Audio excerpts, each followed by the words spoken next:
Other than hosting the open mic at the PCA here, I do a lot of coffee shops, farmers markets, private functions, the occasional concert, and then other open mic features and things like that.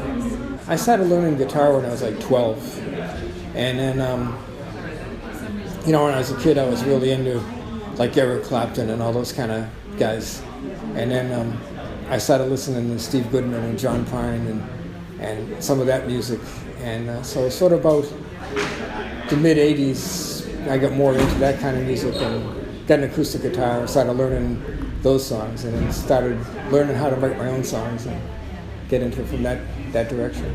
I've got 3 recordings that are out somewhere, and I'm working on a new recording that's going to be like an EP that goes along with a fiction book that I've been working on, and hopefully I'll be done with that next year. We'll see. That's going to be called The Embers. It's about a guy that's kind of the arc of the guy getting down on his luck and coming back. It's a listening room.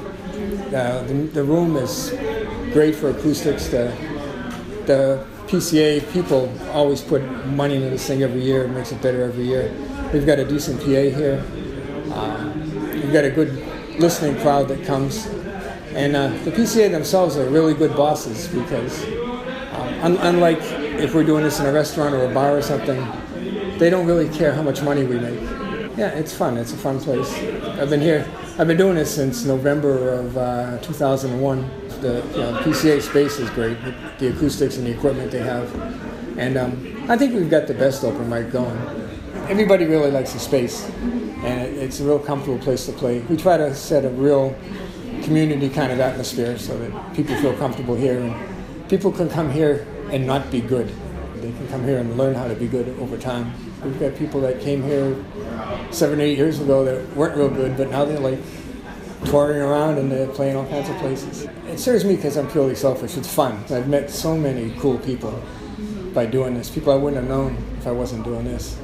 And for the community, it's kind of it's between a meeting place, and it's almost has like a little educational kind of mission, because we can teach people how to perform and how to be comfortable in front of a crowd.